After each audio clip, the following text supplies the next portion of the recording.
Oh good, your invitation made it to you. Let me ask you this. What would a Midwest zoo look like if money wasn't a priority, but the welfare of the animals it was trying to save was? I think this concept would allow for the beauty of nature to truly flourish, and touch the heart of everyone that walks into it. Let's explore this idea together and take a trip to Central Iowa Wildlands, a park determined to show the guests that walk through its gates the beauty of nature and the animals that call it home.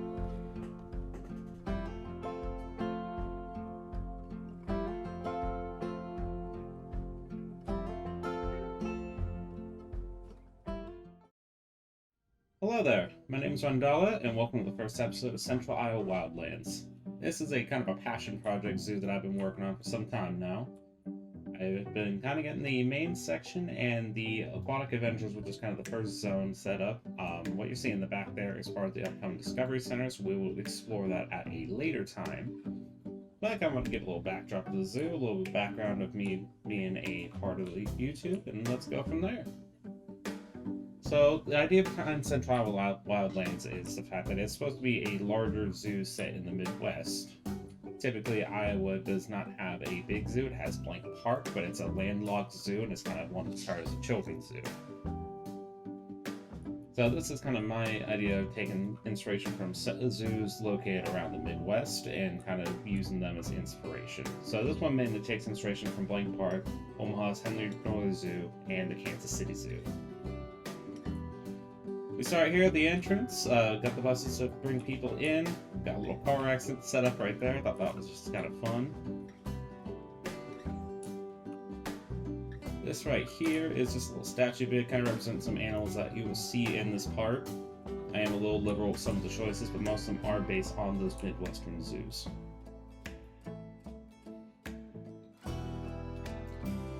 Right to the entrance, you start right here. The welcome sign is kind of custom. I only use the Africa sign, just kind of browned it out a little bit. And then I put the other animals all around it. I thought it looked really good. It represents a great variety of animals too. So right here at guest services, I did actually use these off of the workshop. I have a sponsor wall, which I will showcase here in a minute, showing how I kind of give my credit. And right here is going to be like the stroll wheelchair rental section, as well as like guest services. They're both just information booths, so it's kind of pretty simple. I apologize if I sound a little shaky. I'm just trying to kind of keep my breath steady as I'm going here. I'm so fairly new to this and kind of getting used to it. So when I designed this at the beginning, this is one of the few things that doesn't take inspiration out of a Midwestern zoo. This is kind of my so-called tree of life based off of Disney's. It's using the baobab tree and some wimba trees in between to kind of give it that very full, rich look right there. This right here is actually a custom piece I built myself. This is for the Vista Points, and I will be adding details and stuff to this over time, like the little information boards, essentially. Same thing with this donation cover that I got over here. I've been working on getting the images out. I'm a pretty busy person, so getting some of this together takes me some time. And then for entrance animals, I didn't want to do like the usual animals like flamingos, stuff like that, because flamingos will be part of the Discovery Center, so I opted to use the red deer. It's a very simple habitat, but I have a heavy focus on nature when I build, so like the zoo is not going to be like a full-on like realistic zoo.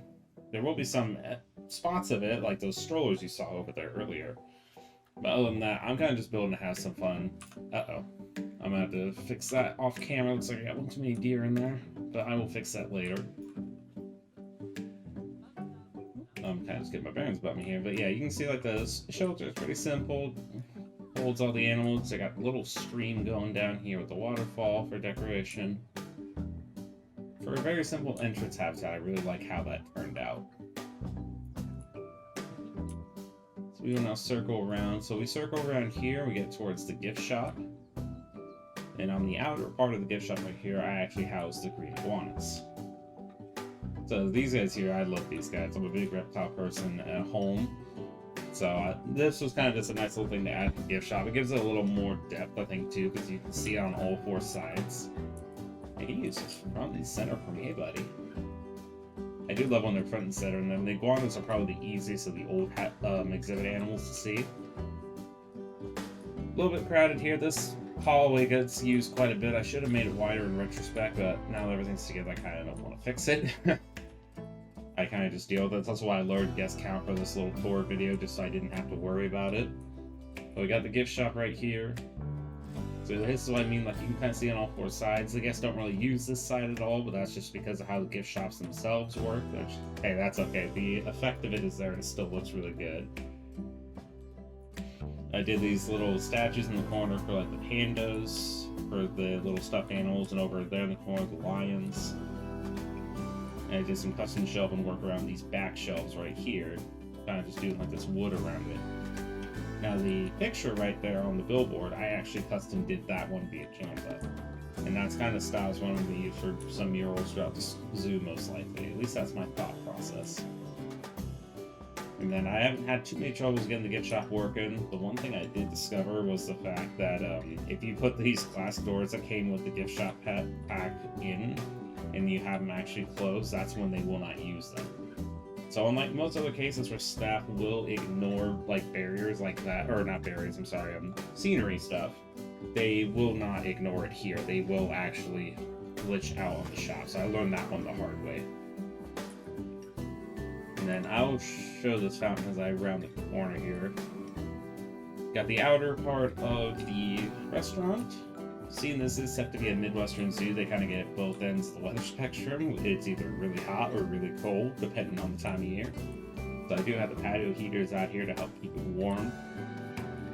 I'm not going to go fully inside, I'm just going to kind of show from here, but like on this side of the restaurant is more of a kind of a tropical rainforesty theme, which I'm going to be keeping that as it is, because I was going to use the mer leopards as I get down that section, but with the upcoming African leopard in the anniversary update, I will probably switch to that, but they both look pretty similar, so I think the decal would stick.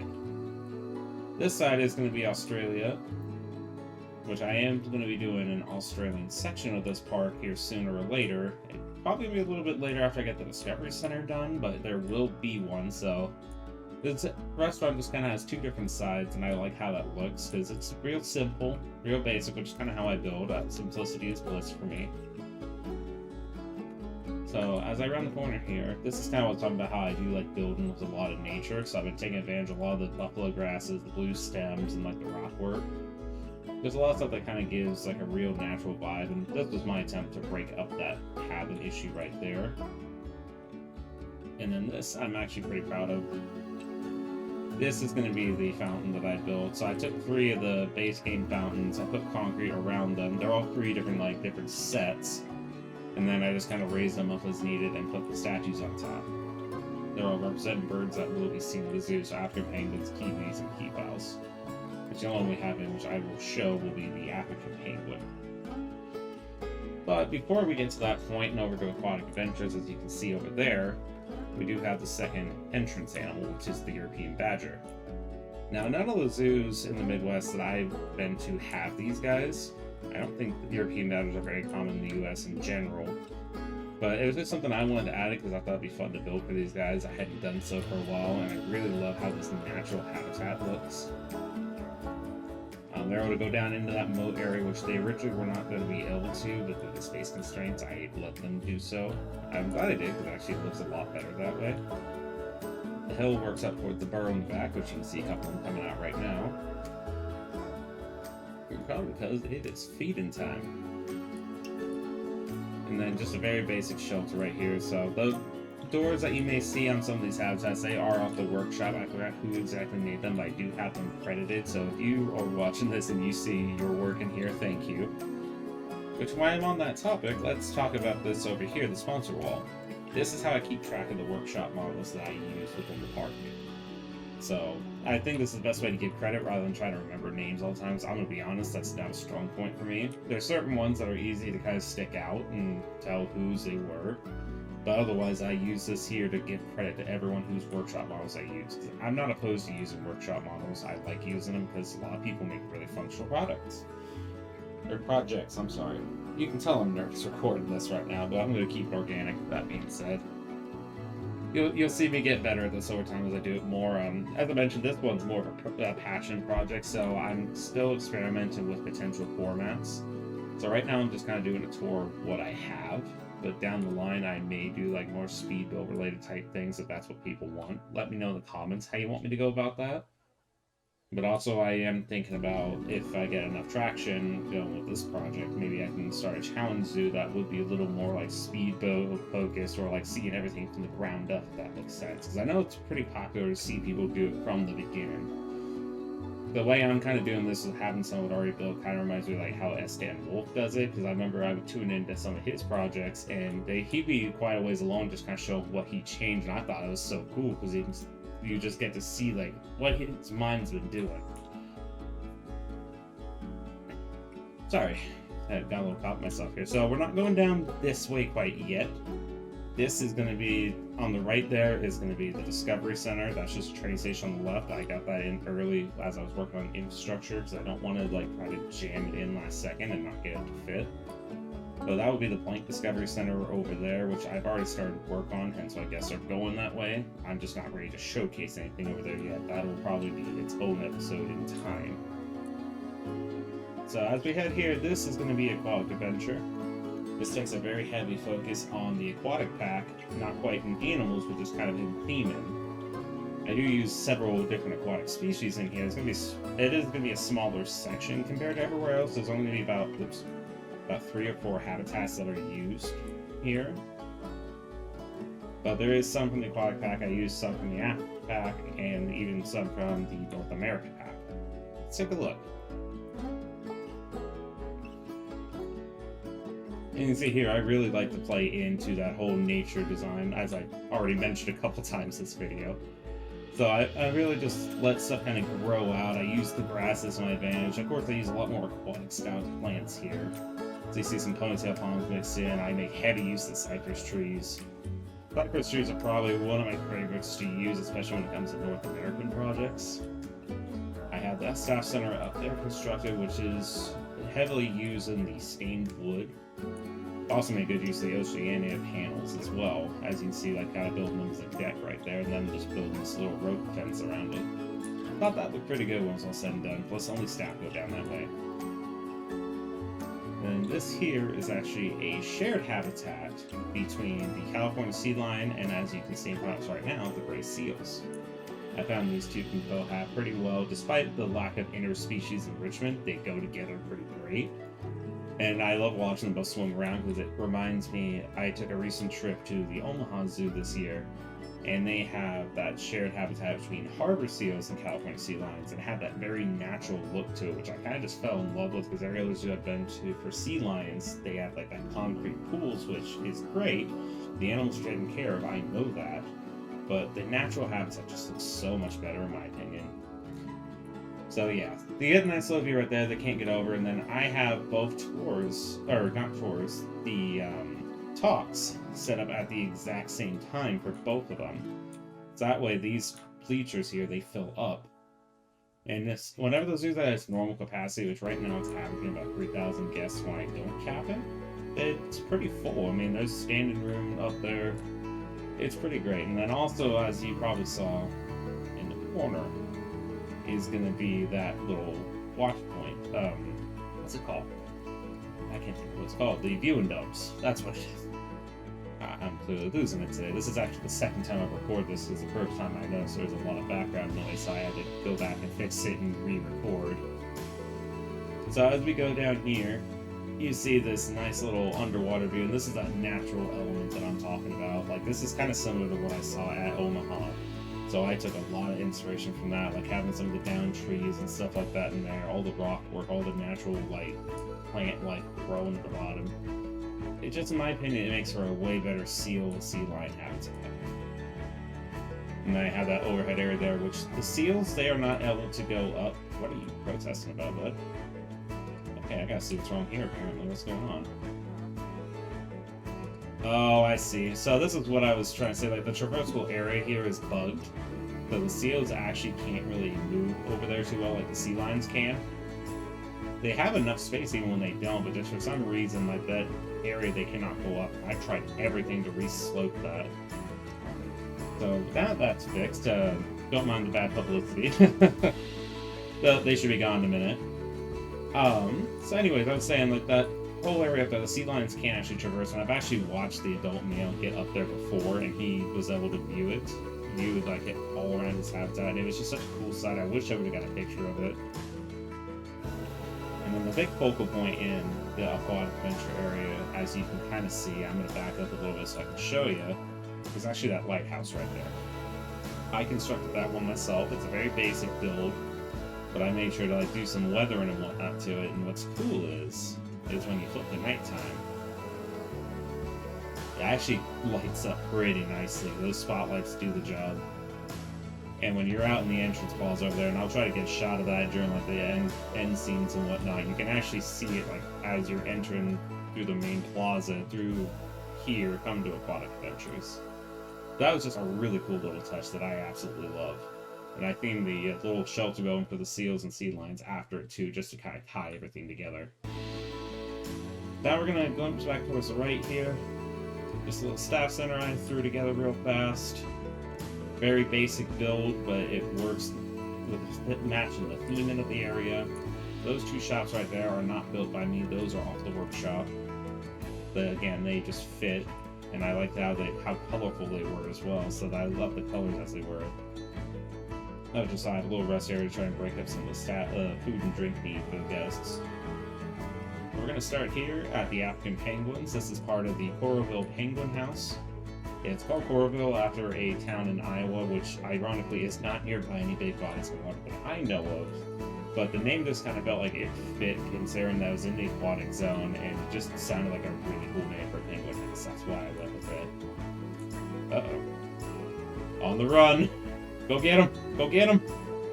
Oh, she got stuck. Okay, sorry. That little thing about that distracted. I just love this game, how it does that. Anyways, back to our penguin friends here. So the penguin house houses 2 of the 3 penguins that we contain.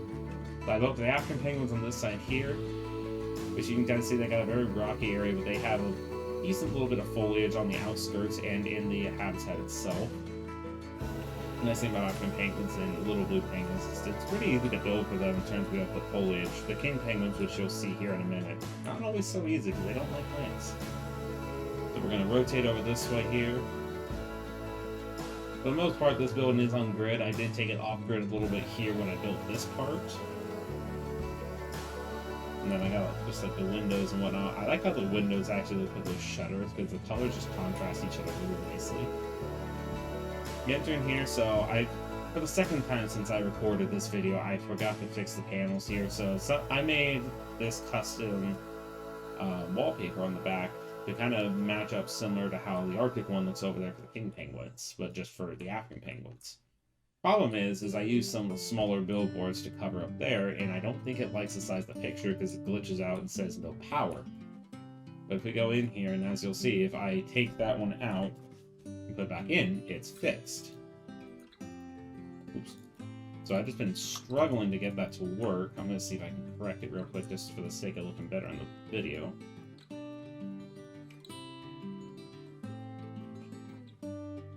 Undo. There we go. That's better. So that's how it's supposed to look, but I just keep forgetting to fix that, and I think I'm honestly going to have to just take like part of this and just make it into a smaller format for those, so we'll stop doing that, because it's getting mildly annoying.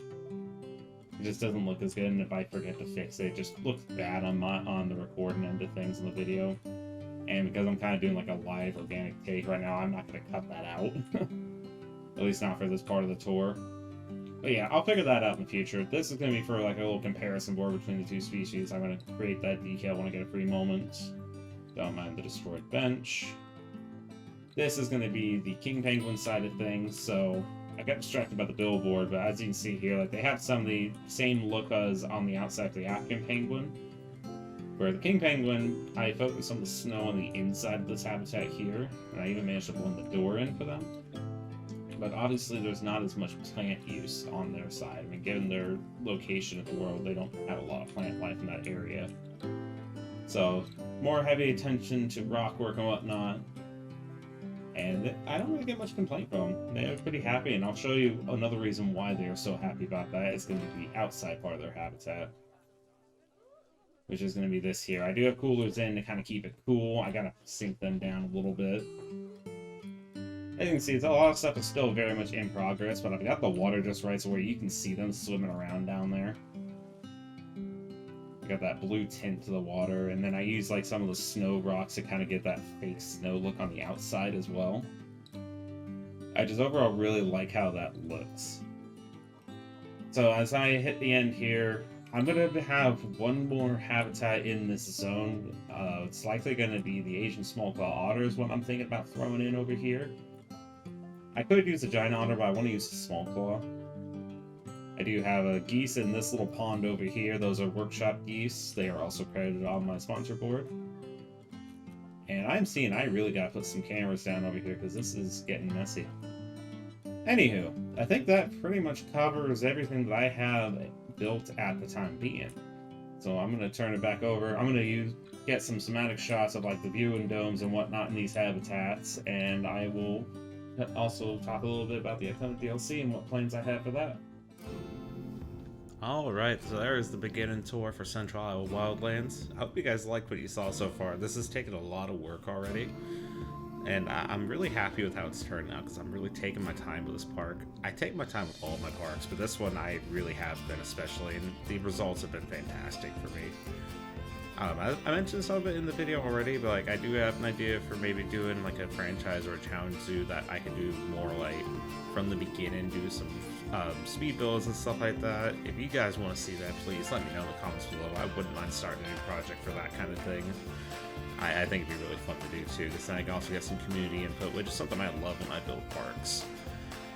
And I also brought this up, and it's been a few days since I recorded the original tour here, so we now know that we are getting the Zookeeper's Animal Pack and whatnot. I'm for one, I'm very excited for that pack. There's a lot of really good animals I think it will be a lot of fun. The ones that stand out for me is going to be the Palace Cat, which I actually already in the Discovery Center that I'm building right now. I have part of the habitat built already. I'm just waiting for the animal to come out so I can actually add them in and make sure it works. So hopefully that'll be something I can showcase when the pack comes out. And then also the African Spirit Tortoise. I don't hear a lot of people talk about that one. I'm very excited for it as a reptile person. They're one of my favorite tortoise species. I can thank the Zoo Tycoon days for that when I first discovered them. And yeah, I think that one's going to be a really, really fun animal to build for. And a nice variety compared to the Galapagos or the Adapter Tortoise. Anyway guys, I'm going to leave it off there. If you like what you saw today, please give me a like, comment, subscribe to the channel. I'm intending to keep going with this now. I'm kind of in that role. The next video, we're going to showcase the Discovery Center and what I've done so far. It's about halfway built as we speak. I still got a little ways to go, though. Alright guys, rock on, love wildlife. I'll see you in the next video. Bye guys.